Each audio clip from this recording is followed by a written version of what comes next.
Boa noite a todos. Vocês estão me escutando? Aí no fundo? Parece que o som fica baixo aqui, mas eles estão escutando. Boa noite também aos internautas.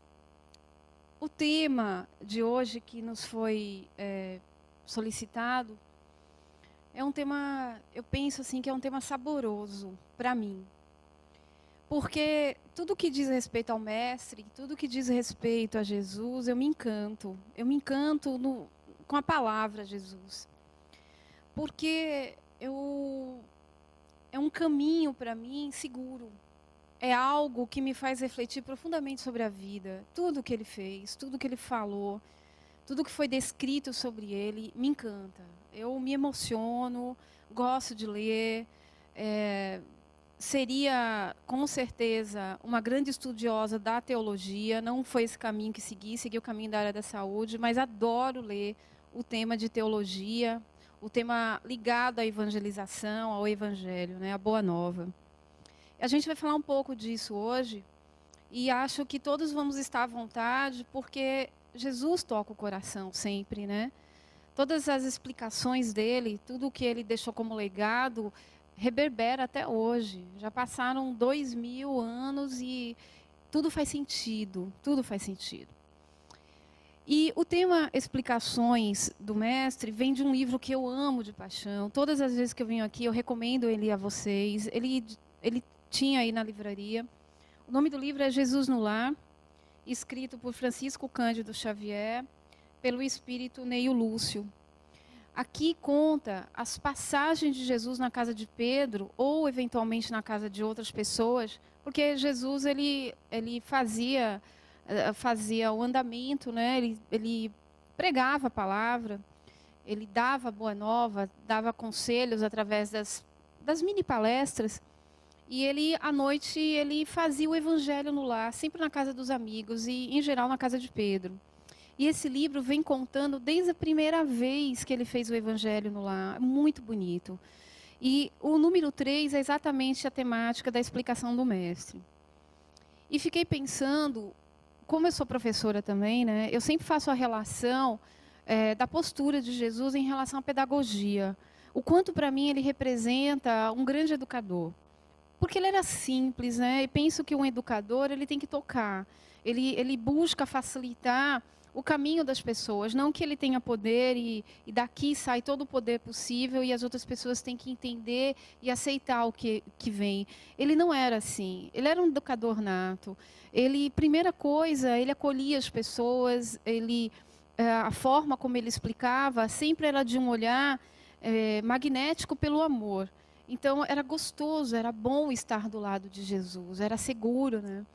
E eu sempre faço essa relação do educador Jesus com a minha profissão, seja onde ela estiver.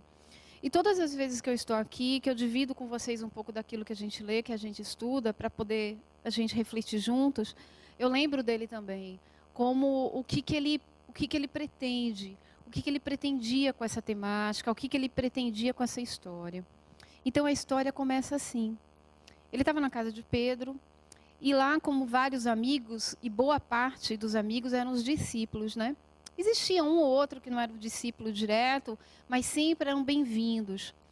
E dali, quando acabasse essa pré-leição, essa meditação sobre um conteúdo, cada um ia para suas casas dormir, e ele ficava naquela casa que ele fez o evangelho. E uma certa feita, a temática que Francisco Cândido Xavier, através de Neio Lúcio, deu foi explicações do mestre.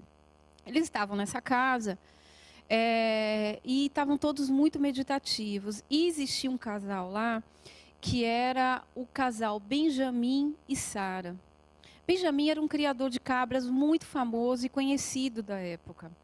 E era uma pessoa que se simpatizava muito pelos feitos de Jesus. Não era o discípulo, mas onde Jesus estava, ele e Sara, que era a esposa, estava sempre presente.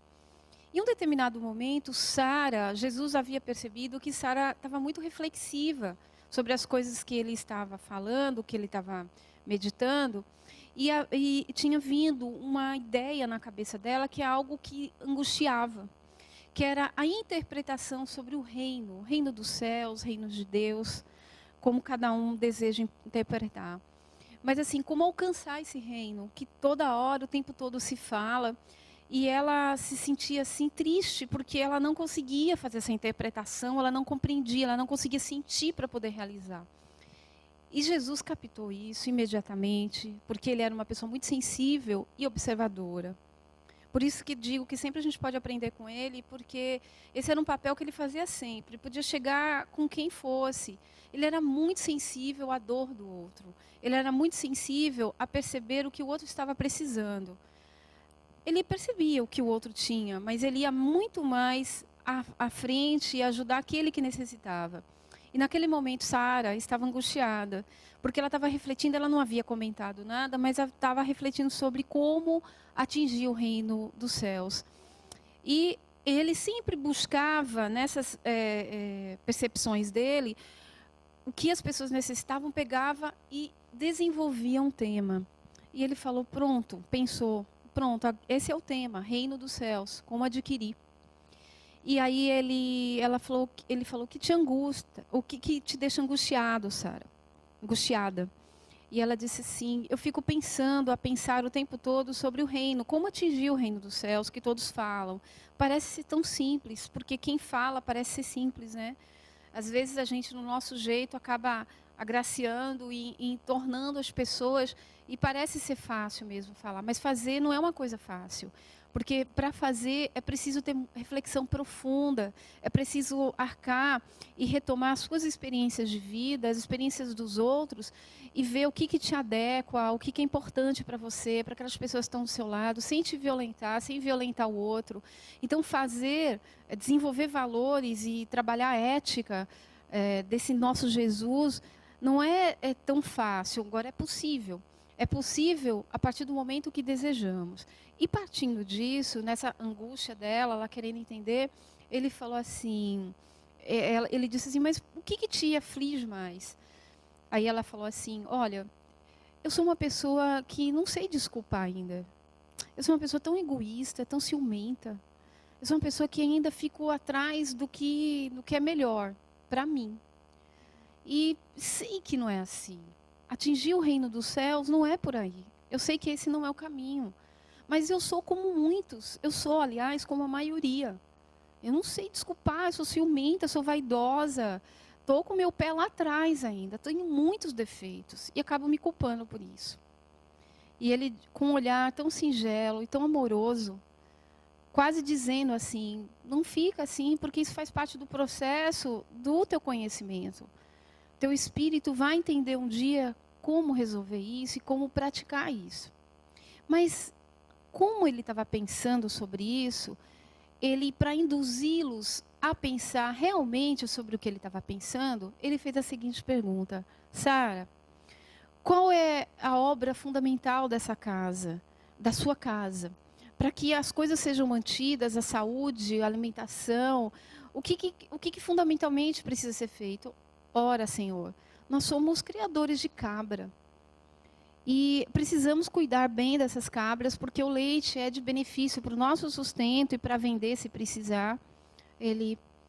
Sara, para que o leite esteja conservado, para que ele não cause mal nenhum de saúde a nenhum, para que ele não esteja despejado de maneira adversa e aleatória, para que ele sirva tanto em conteúdo como em qualidade, ele sirva para todos, o que é preciso fazer?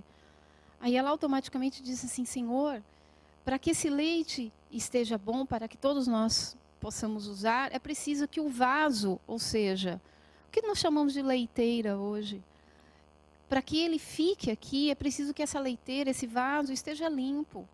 Não deixe nenhuma sujidade, porque esses detritos, eles juntando com leite que está puro, que está bom, ele pode contaminar. E isso vai nos fazer mal.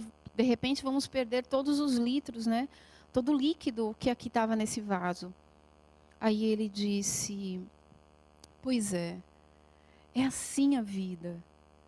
Muitos, quando não fazem a sua reforma íntima, reflete profundamente sobre os seus valores.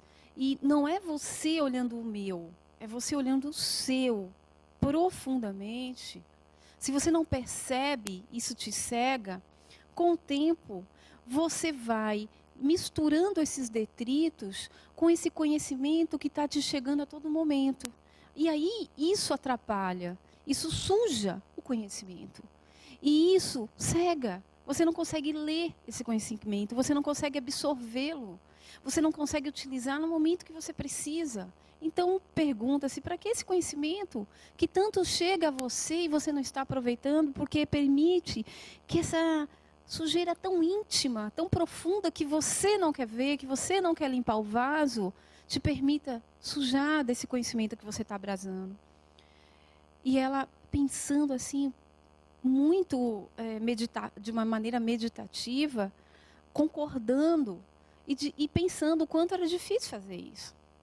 Porque olhar para si e olhar os defeitos, muitos de nós não queremos. A gente se camufla o tempo todo. É muito mais fácil olhar para ela e dizer o que eu não gosto. É muito mais fácil, é muito mais rápido, é muito mais confortável. Mas parar num sábado de manhã e passar o dia todo pensando em mim, sobre os meus defeitos, sobre os meus problemas? Não, eu prefiro pensar no problema dos outros. Eu prefiro apontar o dedo no outro, dizer o quanto ele me faz mal, o quanto ele é chato, o quanto ele é impugnante, o quanto ele é racista. E aí eu vou elencando todos os problemas que eu acho que ele tem. Em nenhum momento eu me percebi se eu posso ter algum desses ou todos. Essa é a questão. Porque, de repente, se eu fizer essa imersão de olhar no outro que eu critico e olhar em mim para saber se eu tenho alguma coisa do outro, de repente eu não vou aguentar a pressão. Porque não são poucas coisas, são muitas. Mas essa aqui está a questão. Quando o outro se percebe e ele se permite fazer isso, isso é muito bom, muito bom. Porque você mesmo também vai se acolhendo. Sempre estamos protegidos. É porque muitos de nós não vemos, mas nós sempre temos anjo guardião do nosso lado. Sempre temos espíritos protetores que foram até familiares, da própria casa que a gente frequenta. Então, esse acolhimento inicial, esse enfrentamento, essa conversa, esse diálogo com as nossas questões, com os nossos conflitos, com os nossos problemas, com os nossos defeitos, é muito salutar. E a gente não está desamparado. A gente pouco reflete profundamente sobre a gente, sobre esse vaso, sobre os detritos do nosso vaso. Porque a gente vive varrendo a casa e muitas vezes a sujeira embaixo do tapete. É mais fácil, o outro chega rapidamente, ele não vai ver que está sujo. E aí a gente vai criando o sepulcro caiado a vida toda. E dizer assim, não, hoje eu não quero fazer isso. Hoje eu vou começar a tirar os detritos porque eles estão criando crosta. Eles estão criando... Ele está ficando duro e está difícil. Eu não consigo nem tirar mais com a colher, eu não consigo tirar com a faca. Ele está ficando duro e está enferrujando. E cada vez vai ser pior, porque eu também vou envelhecendo, eu vou ficando cansado. Eu vou ficando sem paciência. Porque tem um lado fisiológico que toma conta de mim também. Essa é uma realidade. E aí? Como fazer com todo esse conhecimento que eu venho adquirindo, com todo esse detrito que aqui está instalado? E agora? Acho que o tempo... Não. O tempo não está curto. Sempre é bom começar. Começar da onde pudermos começar. Mas o que nos chama a atenção dessa conversa com Jesus é ele chamar a atenção do detrito que estava nela, não que estava nas pessoas. E que é possível retirar. Ninguém melhor do que nós. Sabe por quê?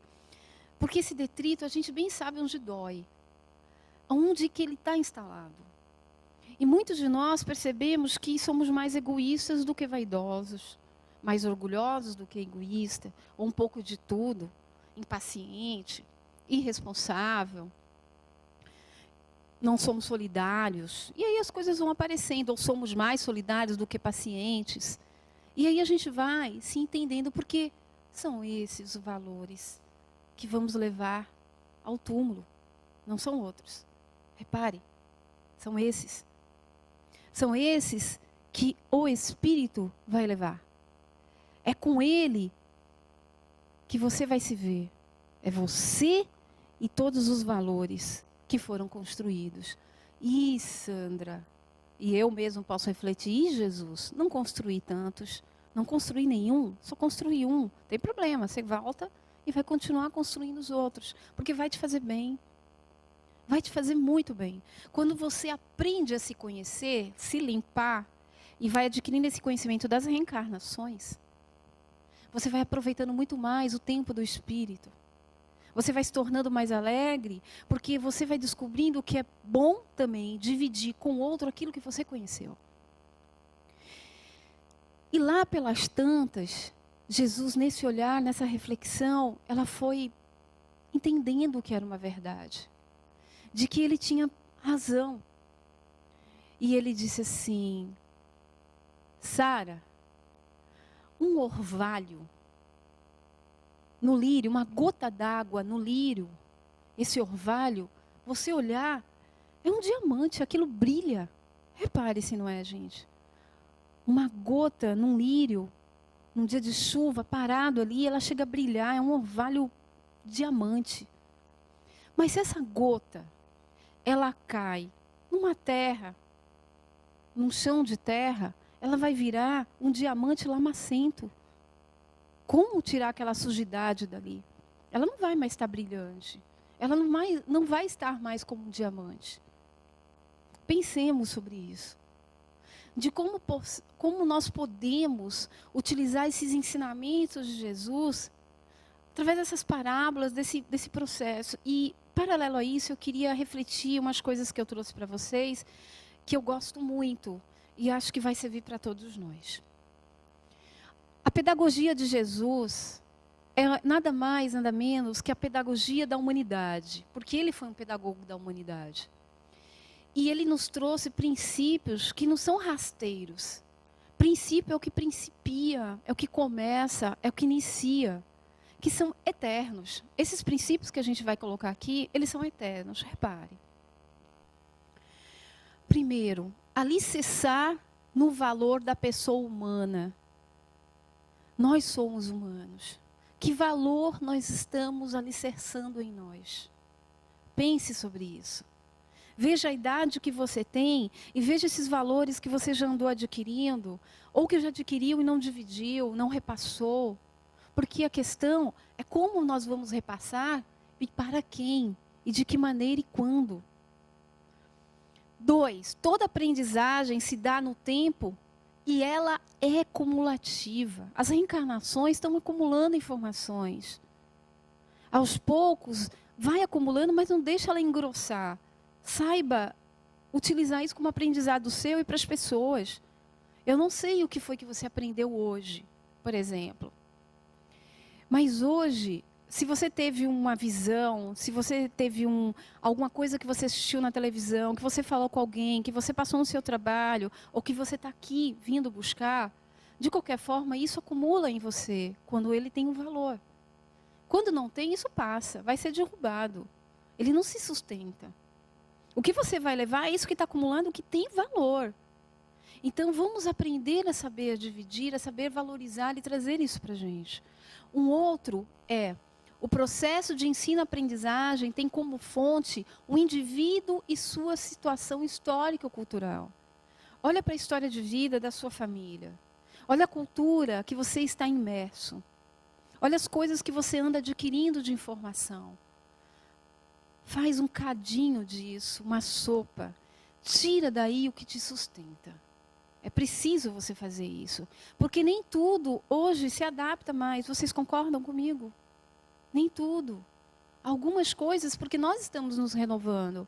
É que nem a casquinha da cobra que vai se modificando de tempos em tempos. A gente também se modifica. As culturas vão se modificando. Esse histórico familiar, ele tem valor, mas ele também vai ser modificado de acordo com a necessidade das outras gerações. A aprendizagem deve se basear na descoberta pessoal, concreta, a partir da reflexão em profundidade. É preciso ser concreto. O abstrato nos serve para fazer essa reflexão com profundidade. Mas é preciso que a gente concretize isso. Amanhã, quando a gente acordar, a gente vai se relacionar com alguém. A gente vai fazer alguma coisa em prol de alguém. Não é só para a gente. Repare que não é só para a gente. Tudo bem que a gente pode fazer, vou trabalhar e vou adquirir esse dinheiro no final do mês, vou comprar isso, mas ainda assim, quando você faz essa atividade, você está fazendo alguma coisa para alguém. Então, dê solidez, dê força, dê valor a isso. Emita uma energia que faça bem a todos. Não faça isso com desgaste, com desdém. Não faça isso com má vontade. Faça isso com bem amor, com bem-estar. A aprendizagem se evidencia na vivência, na demonstração, no comportamento que denota a transformação interior. É percebido que isso foi modificado em você, em mim, quando existe uma transformação interior. Está tendo transformação interior em nós? Esses dias que a gente tem vindo, os dias que a gente não veio, os dias que não vamos vir. Porque é muito fácil nos transformar aqui. Aqui é um ambiente propício para isso. Mas é muito difícil fazer as transformações lá fora. Que o mundo chama toda hora, a gente aprova. Ó, comigo somos amigos, educados. Mas lá fora você já está chutando o balde. Não estou te conhecendo. Eu não te conheço. Pode ser que nunca ninguém fale isso para você, mas Jesus percebe. Porque nós não estamos sós. Então vamos buscar em que melhor momento e qual melhor informação, qual melhor conhecimento para nos transformar. Toda aprendizagem conduz o homem à harmonia consigo próprio, com o próximo e com Deus. Não tem experiência melhor que se relacionar com o ser humano. Com a vida, com a fauna, com a flora. Porque tudo aí está Deus. Tudo aí. Tudo tem Deus. Tudo tem a criação. Por isso tudo é sagrado. Todas as vezes que chove, todas as vezes que faz calor, às vezes a gente reclama. Ai, que calor. Ai, que chuva. Ai, que toró. A gente vive reclamando, né? Tudo tem um motivo de ser. Aquele ambiente está precisando daquele calor, com aquela chuva, com aquele trovão, com aquele maremoto. As transformações acontecem independente da gente. Porque as transformações deles, dessa natureza, está acontecendo naturalmente. Mas a transformação em nós não acontece. As pessoas não conseguem nem ver o abalo dessa transformação, na maioria das vezes. Quando vê, percebe, nossa, como você está mudada. Transformação do cabelo. Eu pintei meu cabelo de forma diferente, cortei de forma diferente. A primeira coisa que alguém falou, poxa, como você está diferente. Porque mostrou, né? Mas o que nós estamos falando não é essa transformação, é a transformação interior.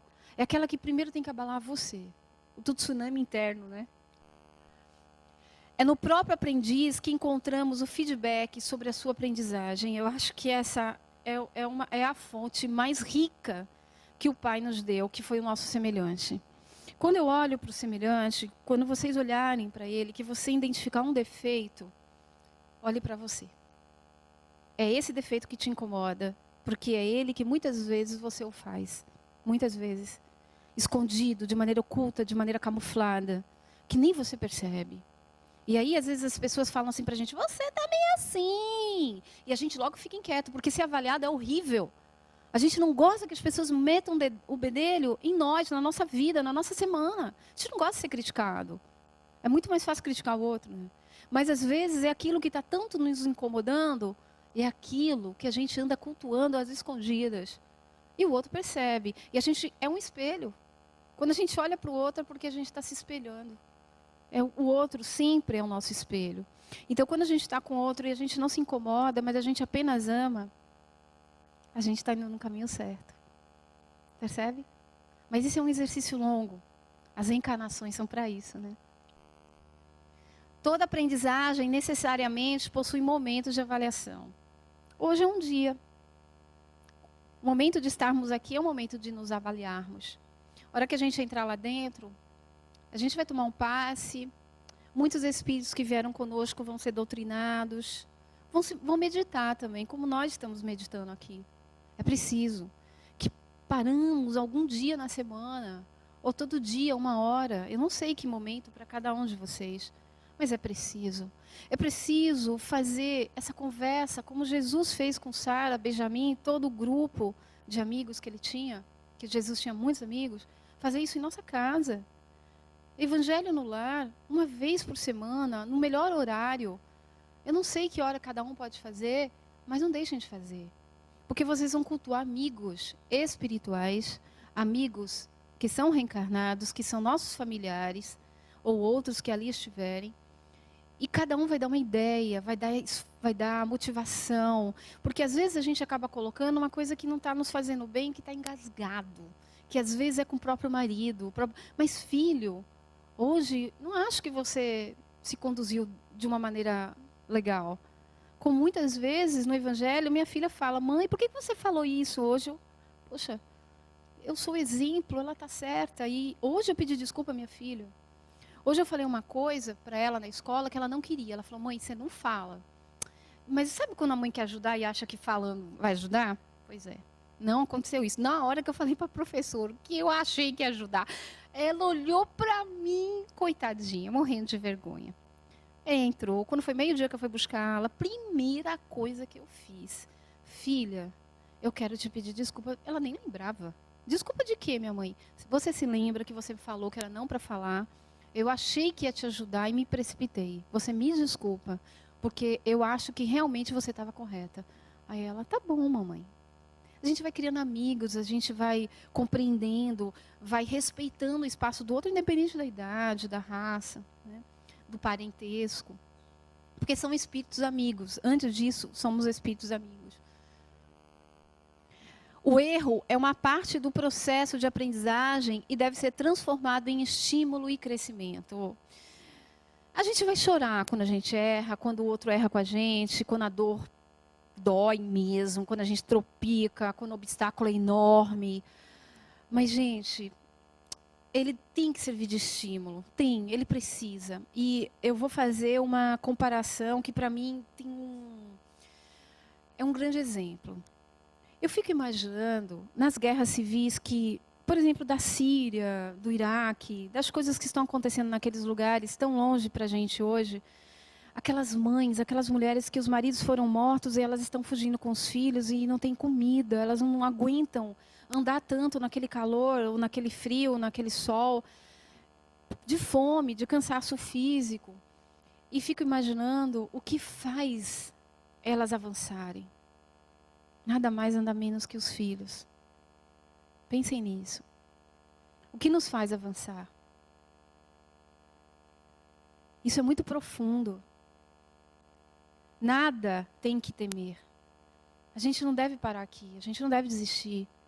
A gente não deve querer morrer buscando a própria morte. Deixa a coisa acontecer. Viva, apenas viva. Vai experimentando, tenha paciência. Busque essas virtudes. Busque esses valores. Não desista. Elas não estão desistindo. Olhe para elas. Essas pessoas são um grande exemplo em nossas vidas. Às vezes são mortos no meio do caminho, mas eles não buscaram isso. É algo profundo para a gente poder pensar. O ambiente de confiança e respeito é fundamental para a aprendizagem. Como é que se adquire confiança com o outro? Como é que busca isso? Pensem. Primeira coisa é ser você mesmo. Não falseie, não minta. Não precisa. Seja você mesmo. Busque esse valor que é você. Você é o que é. Financeiramente, raça, temperamento. Aprenda a se aceitar. Não use máscaras a ponto do outro ter que te aceitar porque você coloca uma maquiagem em você. Não precisa. Não precisa. É a roupa que você tem? É a forma como você fala? É aonde você mora? Tudo bem. Jesus não escolhe quem mora onde. Ele não escolhe quem é quem. Ele lembra que nós somos irmãos dele. Ele lembra que nós somos filhos de Deus. E ele estimula para que a gente avance. Lembre disso. aprendizagem verdadeira conduz à liberdade e autonomia. Tanto o Espiritismo fala de espírito livre. Tanto. É isso. Ser livre é adquirindo isso a cada reencarnação e você poder experimentar sem ter que dar satisfação, mas respeitando o outro, óbvio. Percebe? Você não precisa ficar se desculpando a si e se culpando a cada vida, a cada momento. Porque simplesmente você é o que é. E você tem limites. E a cada momento você vai ampliando esses avanços. E aí você vai deixando esses limites para trás. Porque você percebe que pode. Até que horas?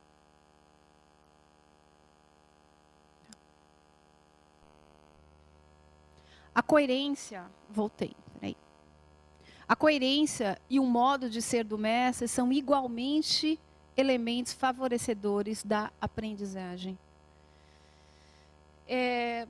Às vezes a gente tem dúvida de como ser coerente. Mas vocês sabem por quê? Porque a nossa dificuldade de ser coerente com as coisas está relacionada à nossa impaciência. Queremos tudo na hora, no momento, e isso acaba nos levando a tanta incoerência. E às vezes não adquirir esse conhecimento e levar ele para a nossa prática. E aí a gente sai atropelando tudo. A gente acaba não sendo o que a gente chama de coerente e prudente. Essa palavra que eu queria lembrar. E isso gera problemas seríssimos para o espírito no decorrer de suas vidas. E muitos de nós estamos aqui nos retomando por muitas incoerências, ainda nessa vida. Tanto que estamos aqui conversando com Deus intimamente, e Deus sabe o que cada um está pedindo, o que cada um precisa. Porque nós estamos reconhecendo que em muitos momentos fomos incoerentes. Que bom. Não se culpe por isso também. Porque o próprio Pai não culpa ninguém. Ele é o primeiro a desculpar. Então, nós não precisamos nos culpar.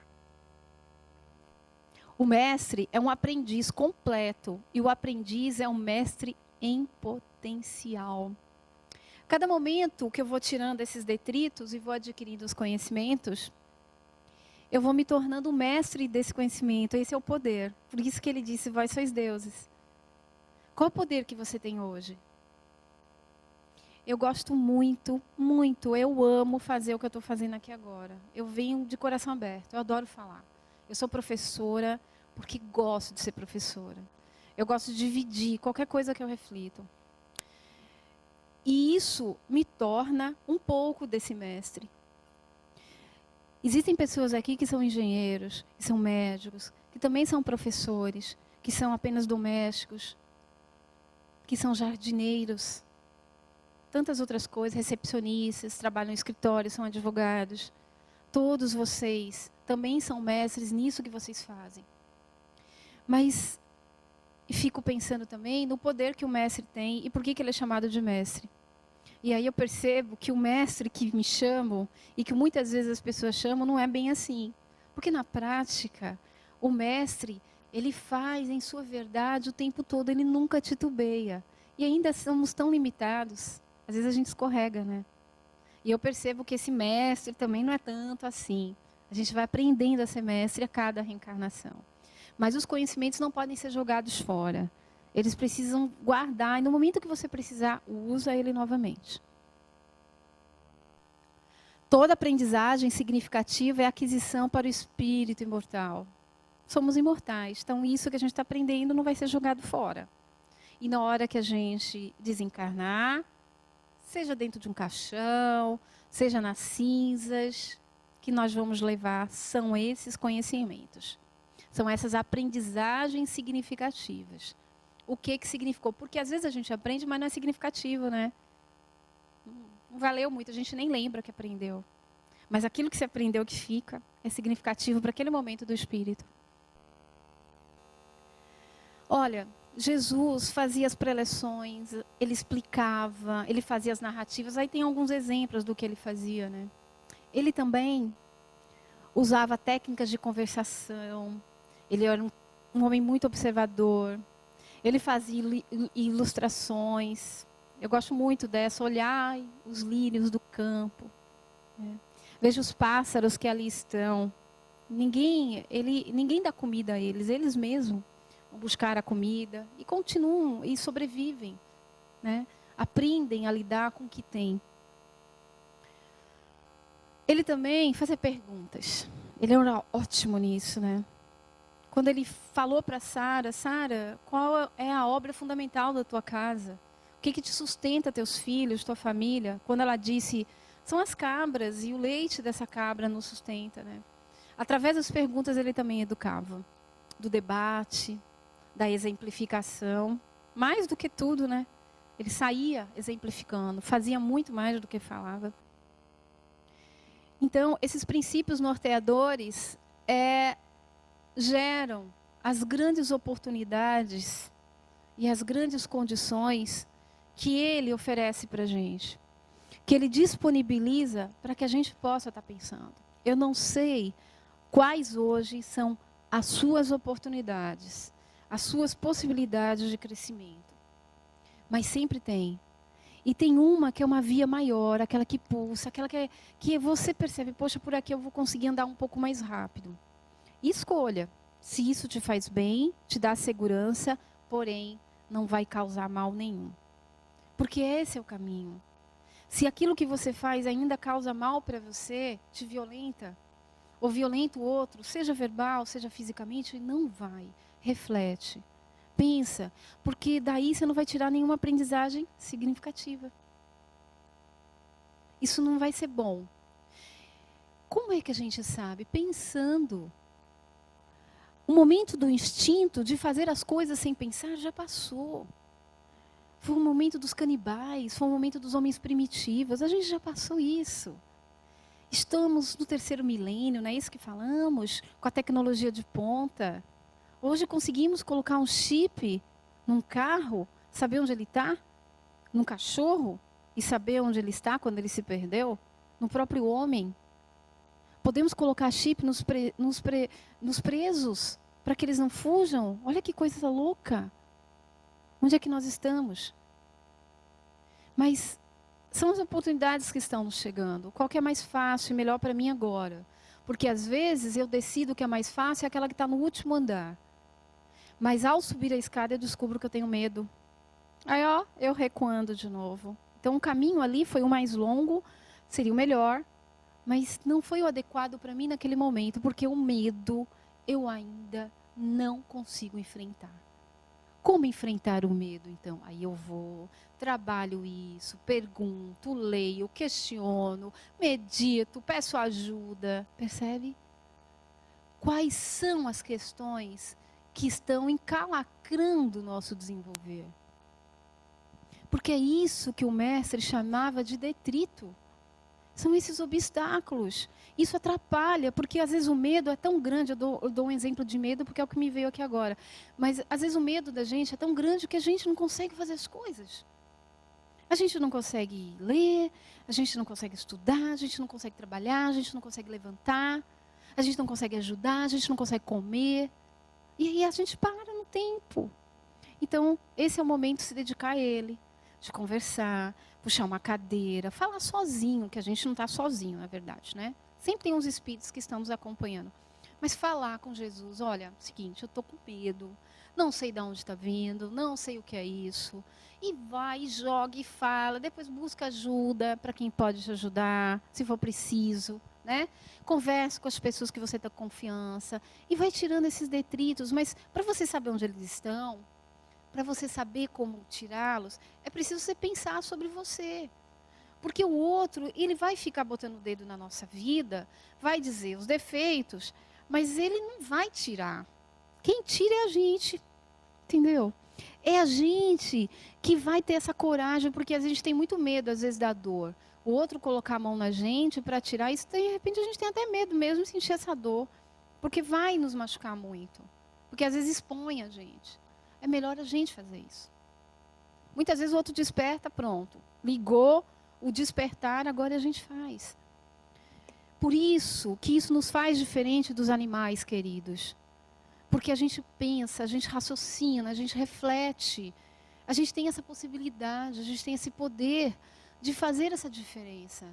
De amar a nós como um dos primeiros itens. A gente não consegue amar o outro se a gente não aprender a se amar. É preciso entender como a gente funciona, fisiologicamente, mas também espiritualmente, mas do ponto de vista moral. Uma certa feita, conversando com uma pessoa, ela disse assim, poxa, as coisas que você está falando são tão profundas e eu me reconheci hoje como uma pessoa que mente muito. E eu nunca tinha percebido isso. E eu perguntei assim, mas por que você mente? Ela, eu não sei, eu sei que eu vou fazendo as coisas vão acontecendo e eu vou me satisfazendo com isso, é um vício, eu descobri que isso é um vício. E eu perguntei a ela, você precisa disso para se alimentar dia a dia? Ela, não. Então, se isso não faz bem a ninguém, se isso gera invenções, se isso não é real, saia do mundo irreal e vá para o mundo real. Porque você precisa ter aprendizagens significativas. É isso que o Espírito colhe. Mas quando a gente não reflete, a gente não descobre isso, a gente não sabe fazer. E aí a gente sofre e fica angustiado. Lembra da angústia de Sara no início dessa história? E às vezes as nossas angústias a gente não sabe onde está. Eu penso que cada um de nós, todos os dias, poderia pensar e conversar com Jesus como Sara conversou. E pensar profundamente sobre os detritos que nos envolvem, sobre a crosta que de repente está crescendo. Mas se for possível, que comece ainda hoje a ser limpa. Mas é possível. Não precisa tempo e não tem idade. Não tem hora para fazer isso. Porque reflexões e aprender a se amar é qualquer momento. Uma boa noite a vocês.